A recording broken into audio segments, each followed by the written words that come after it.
नमस्कार दोस्तों, स्वागत है आपका हमारे YouTube चैनल जिसका नाम है ऑनलाइन स्टडी विद अपने सर।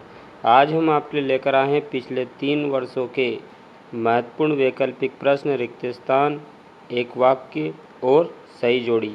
तो दोस्तों, एक ही वीडियो में हम पिछले 3 वर्षों के महत्वपूर्ण वैकल्पिक प्रश्न आपको बताने वाले हैं। तो हमारे वीडियो को स्किप ना करें और अंत तक पूरे वीडियो को देखें, और हमारे चैनल से जुड़ने के लिए हमारे चैनल को सब्सक्राइब कर लें। तो चलिए शुरू करते हैं हमारा आज का वीडियो। तो दोस्तों, हमारा पहला जो प्रश्न हमने लिया है वो लिया है सही विकल्प चुनकर लिखिए। तो पहला सही विकल्प हमारा है, एक तार का विशिष्ट प्रतिरोध या प्रतिरोधकता निर्भर करती है। तो दोस्तों, ऑप्शन है लंबाई पर, व्यास पर, द्रव्यमान पर, पदार्थ पर। तो दोस्तों, इसका सही आंसर होगा पदार्थ पर, क्योंकि जो विशिष्ट प्रतिरोध या प्रतिरोधकता होती है वो लंबाई और क्षेत्रफल और द्रव्यमान पर निर्भर नहीं करता है, केवल काय पर निर्भर करता है, पदार्थ पर और ताप पर। तो दोस्तों, यहाँ पर ताप तो नहीं है, लेकिन हमारे ऑप्शन में क्या है, पदार्थ है। तो इसका सही आंसर होगा पदार्थ पर। अब दूसरा हमारा प्रश्न है, परमाणु होता है धनावेशित, ऋणावेशित, अनावेशित, निश्चित नहीं। तो दोस्तों, परमाणु हमेशा किसी अवस्था में होता है, अनावेशित अवस्था में होता है। तो इसका सही ऑप्शन होगा अनावेशित। अब हमारा अगला प्रश्न है, 1 ग्राम पदार्थ के समतुल्य ऊर्जा होगी। पहला ऑप्शन है 9 × 10⁶ जूल, दूसरा ऑप्शन है 3 × 10⁻13 जूल, तीसरा ऑप्शन है 3 × 10⁶ जूल और चौथा ऑप्शन है 9 × 10⁻13 जूल। तो दोस्तों, पदार्थ को, द्रव्यमान को ऊर्जा में बदलने के लिए आइंस्टीन का एक समीकरण है E = mc²। तो ये वाला फार्मूला हम लगाएंगे और इससे हम प्राप्त करेंगे। तो हमारा जो पदार्थ है वो कितना है, 1 ग्राम है। तो m की वैल्यू कितनी होगी, 1 ग्राम, ठीक है। और प्रकाश की जो चाल होती है वो कितनी होती है, वो होती है, प्रकाश की जो चाल होती है वो होती है c = 3 × 10⁸ मीटर पर सेकंड। तो दोस्तों, सूत्र होगा E = mc²। तो m का मान होगा हमारा 1 ग्राम। तो 1 ग्राम को हम SI यूनिट में बदलेंगे, किलोग्राम में बदलेंगे।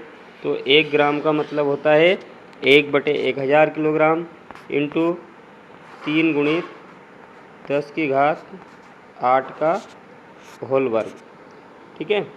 अब इसको अगर हम और आगे लिखें तो E बराबर हो जाएगा 1/10⁻³ गुणित 3 का वर्ग करेंगे तो 9 और 10⁸ है तो उसका हो जाएगा 10⁻16।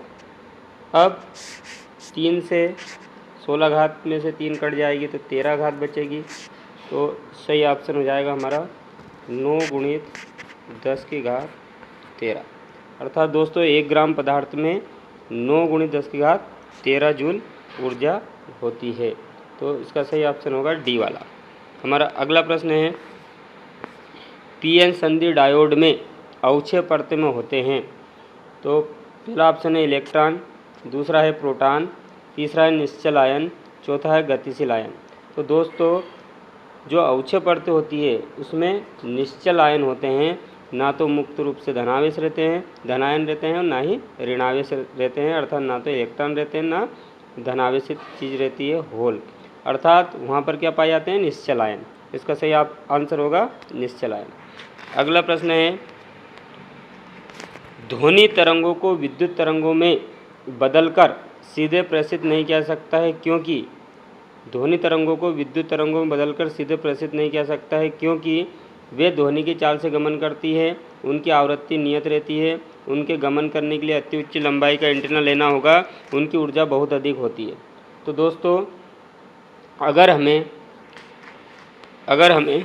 ध्वनि तरंगों को विद्युत तरंगों में बदलकर सीधे प्रेषित करना चाहें, अगर ध्वनि तरंगों को हम सीधे सीधे भेजना चाहते हैं तो उसके लिए हमें बहुत ऊंचे लंबाई के एंटीना की आवश्यकता होगी। इसलिए इसका सही ऑप्शन होगा सी वाला। उनके गमन के लिए अति उच्च लंबाई का एंटीना लेना होगा, जो व्यवहार में संभव नहीं होता है। इसलिए ध्वनि तरंगों को विद्युत चुंबकीय तरंगों में बदला जाता है। अगला हमारा प्रश्न है, विद्युत द्विध्रुव आघूर्ण का मात्रक है। तो दोस्तों विद्युत द्विध्रुव आघूर्ण मतलब P, और P का फार्मूला आप जानते हो Q इंटू 2A। तो इसका जो मात्रक होगा Q का कूलाम और दूरी का होगा मीटर, तो कूलाम मीटर। तो इसका सही आंसर होगा कूलाम मीटर। पहला वाला ऑप्शन इसका क्या होगा, सही होगा।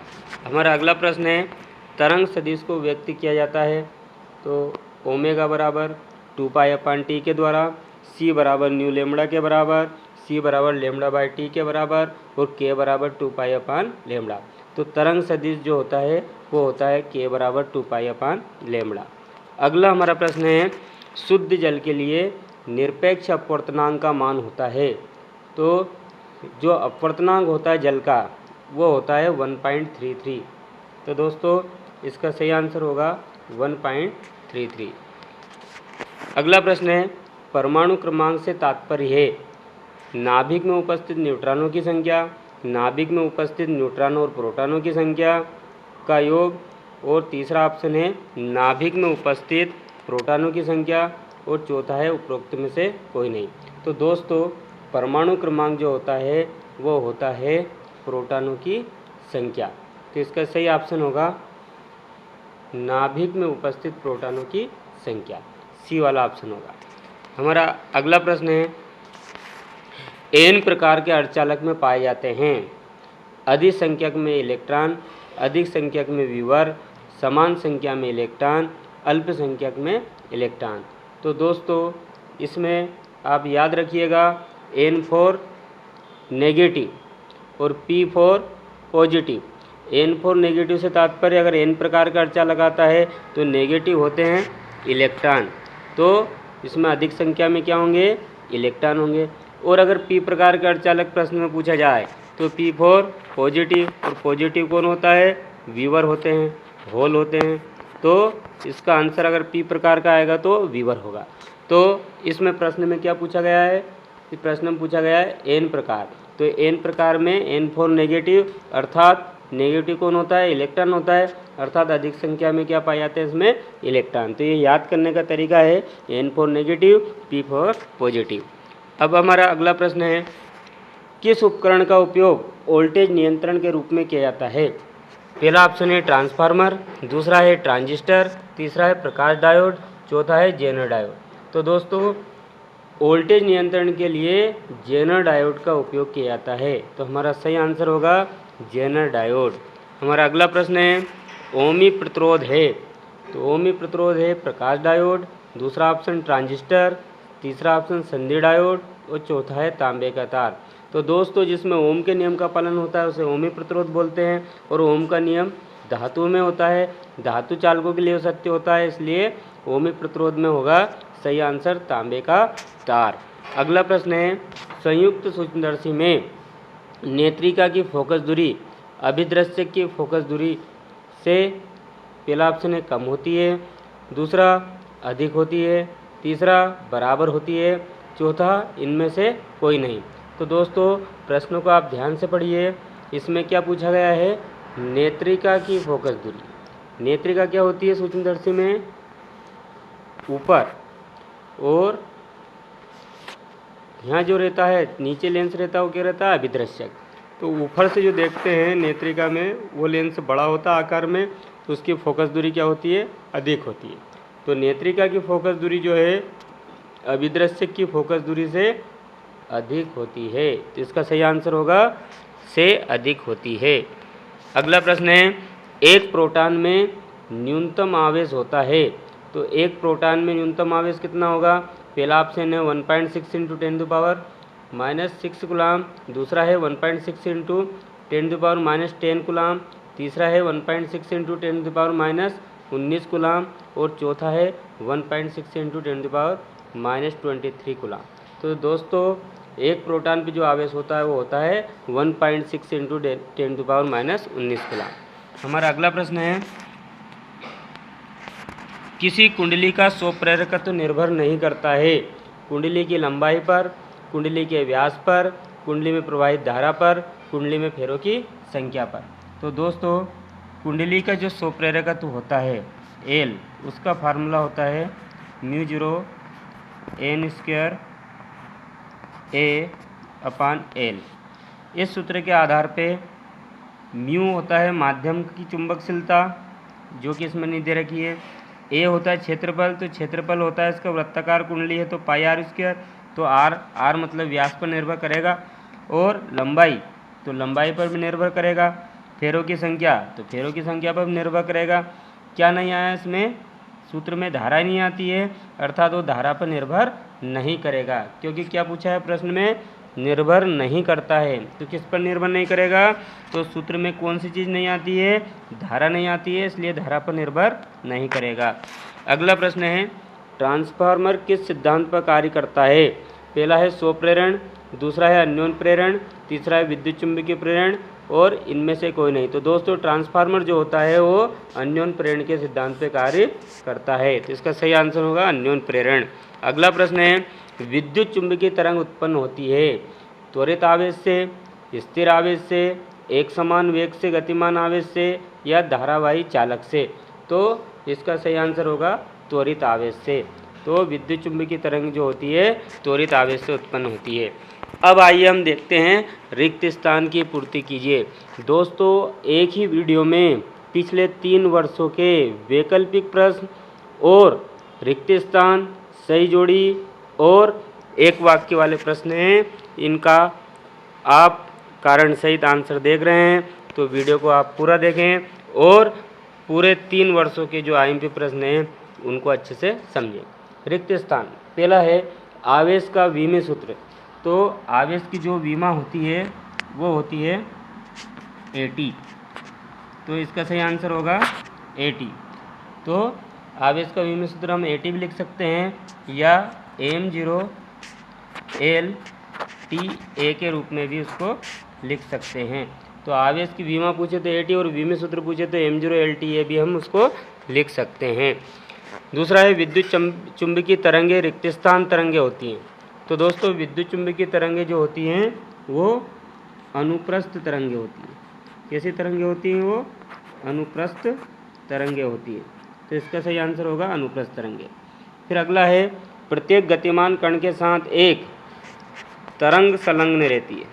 क्या रहती है, तरंग, तो इसमें आएगा तरंग संलग्न रहती है, जिसे डी ब्रागली तरंग कहा जाता है। फिर अगला रिक्त स्थान है किसी अर्धचालक का प्रतिरोध अशुद्धि मिलाने पर रिक्त स्थान जाता है। तो अर्धचालक में अगर हम अशुद्धि मिलाएंगे तो उसकी चालकता बढ़ जाती है और प्रतिरोध क्या हो जाता है, कम हो जाता है। तो कम हो जाता है या क्या लिख सकते हैं, घट जाता है। तो अशुद्धि मिलाने पर अर्धचालक का जो प्रतिरोध है वो घट जाता है और चालकता जो है उसकी बढ़ जाती है। इसका अगला प्रश्न है एन प्रकार के अर्धचालक में बहुसंख्यक विद्युत आवेश वाहक होते हैं।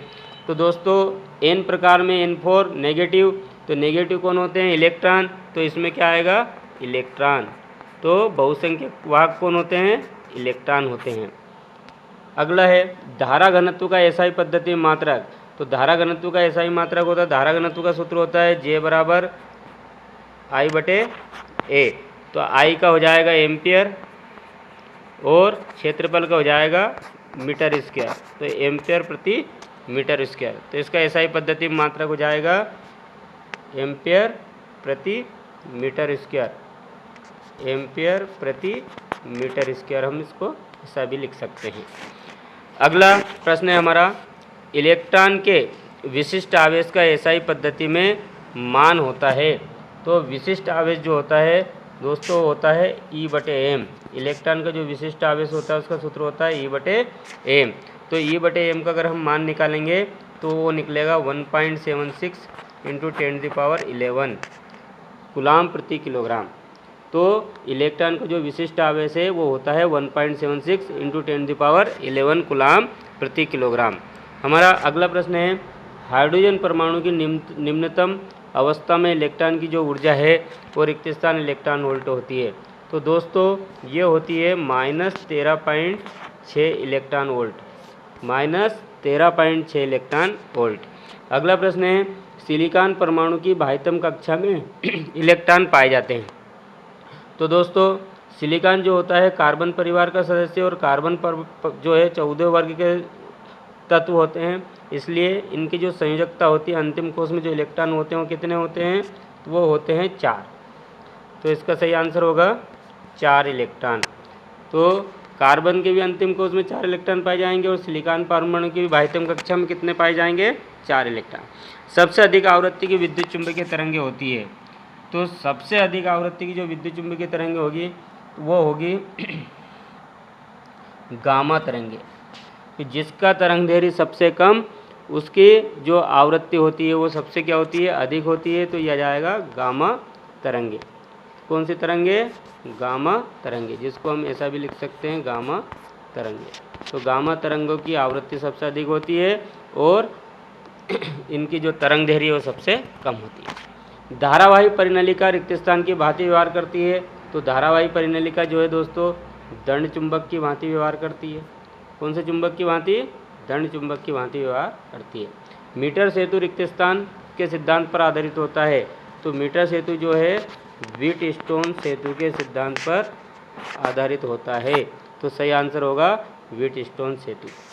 फिर अगला प्रश्न है, जल के अंदर वायु का बुलबुला रिक्त स्थान लेंस की भांति व्यवहार करता है। तो जल के अंदर वायु का जो बुलबुला होता है वो अवतल लेंस की भांति व्यवहार करता है। जल के अंदर वायु का बुलबुला अवतल लेंस की भांति व्यवहार करता है। नेन गेट में बूलियन व्यंजक, नेन गेट का जो बूलियन व्यंजक होता है वो क्या होता है, वो होता है y बराबर a डॉट b का बार। तो नेन गेट का जो बूलियन व्यंजक है वो होता है y बराबर a डॉट b का बार। फिर आकाश नीला दिखाई देने का कारण रिक्त स्थान है। तो आकाश नीला दिखाई देने का कारण होता है प्रकाश का प्रकीर्णन, प्रकाश का प्रकीर्णन। अगला है, विद्युत परिपथ में वोल्टमीटर को सदैव रिक्त स्थान में जोड़ते हैं। तो विद्युत परिपथ में वोल्टमीटर को समांतर क्रम में जोड़ते हैं। कौन से क्रम में जोड़ते हैं दोस्तों, समांतर क्रम में। अगर अमीटर आता तो अमीटर को जोड़ा जाता है श्रेणी क्रम में, लेकिन यहाँ क्या पूछा गया है, वोल्टमीटर। तो वोल्टमीटर को कैसे क्रम में जोड़ेंगे, समांतर क्रम में जोड़ेंगे। अब हमारा अगला प्रश्न है, अब दोस्तों है सही जोड़ी बनाइए। पिछले 3 वर्षों की सही जोड़ियाँ आपको एक ही वीडियो में एक साथ मिल रही है। तो आइए हम ध्यान से देखते हैं सही जोड़ी। अब है पहला हमारा किरचॉफ का द्वितीय नियम। तो दोस्तों किरचॉफ का जो द्वितीय नियम है वो ऊर्जा संरक्षण के सिद्धांत पर आधारित होता है। चल कुंडली धारामापी, चल कुंडली धारामापी जो होती है वो धारा के चुंबकीय प्रभाव पर आधारित होती है। बैंगनी रंग का प्रकाश है ना, तो बैंगनी रंग का प्रकाश का जो प्रिज्म द्वारा सर्वाधिक विचलन होता है। लाल रंग का प्रकाश, तो लाल रंग का प्रकाश जो है इसका अभी ऑप्शन अपन देखेंगे। इलेक्ट्रॉन में न्यूनतम ऊर्जा होगी कार्यफलन। तो वो लाल रंग का जो प्रकाश है कांच में अधिकतम चाल। तो जो अंतिम बचा है वो क्या आएगा, कांच में अधिकतम चाल। अब अगली जोड़ी है, चालक के अंदर विद्युत क्षेत्र की तीव्रता का मान। तो चालक के अंदर विद्युत क्षेत्र की तीव्रता का मान क्या होता है, तो चालक के अंदर, गोली चालक के अंदर या खोखले चालक के अंदर जो विद्युत क्षेत्र की तीव्रता होती है उसका मान क्या होता है, 0 होता है। नाइक्रोम, नाइक्रोम क्या होता है, प्रतिरोध तार होता है। तो नाइक्रोम में क्या आएगा, प्रतिरोध तार। छोटा धन चुंबक, छोटा धन चुंबक जो होता है चुंबकीय ध्रुव की भांति कार्य करता है। दृश्य प्रकाश किरण की जो तरंग दैर्घ्य की कोटि है वो 10⁻⁶ मीटर होती है। अल्फा कण जो होते हैं वो हीलियम कण के समान होते हैं। तो इस प्रकार ये हमारी जोड़ी कंप्लीट हो जाएगी। अगली सही जोड़ी है अगली सही जोड़ी हमारी है संयुक्त सूक्ष्मदर्शी की आवर्धन क्षमता। संयुक्त सूक्ष्मदर्शी की आवर्धन क्षमता क्या होगी? तो संयुक्त सूक्ष्मदर्शी की जो आवर्धन क्षमता है उसका जो सूत्र होता है वो होता है V0 माइनस V0 बटे U0 1 प्लस D/F। अब दूसरा जो हमारा प्रश्न है, दूसरा जो जोड़ी है बूस्टर का नियम। बूस्टर का नियम में क्या आएगा, हम उसको थोड़ा ऊपर करते हैं। बूस्टर का नियम किससे संबंधित है? प्रकाश के ध्रुवण से। तो बूस्टर के नियम के लिए आएगा प्रकाश का ध्रुवण। तीसरा है अवरक्त किरणें। तो अवरक्त किरणें जो होती हैं वो क्या होती हैं? इसके लिए अवरक्त किरणों के लिए जो आएगा ऑप्शन वो है हर्शेल। अवरक्त किरणों की जो खोज किसने करी थी? हर्शेल ने करी थी। तो इसका जो सही संबंध होगा वो हर्शेल। Electron volt. तो इलेक्ट्रॉन वोल्ट जो होता है उसके लिए देखते हैं क्या आएगा। तो इलेक्ट्रॉन वोल्ट जो है ऊर्जा का मात्रक होता है। तो इलेक्ट्रॉन वोल्ट जो है ऊर्जा का मात्रक होगा। तो इसका सही आंसर होगा ऊर्जा का मात्रक, आखिरी वाला। तो इलेक्ट्रॉन वोल्ट के लिए आएगा ऊर्जा का मात्रक। फिर अगला है डायनमो। तो डायनमो के लिए क्या आएगा? डायनमो के लिए आएगा, डायनमो जो होते हैं उसमें विद्युत चुम्बकीय प्रेरण के नियम लगते हैं। तो विद्युत चुम्बकीय प्रेरण आएगा। अमीटर के लिए क्या आएगा? अमीटर जो होता है वो धारा नापने के यंत्र होता है। विद्युत सामर्थ्य का जो सूत्र होता है वो होता है VI।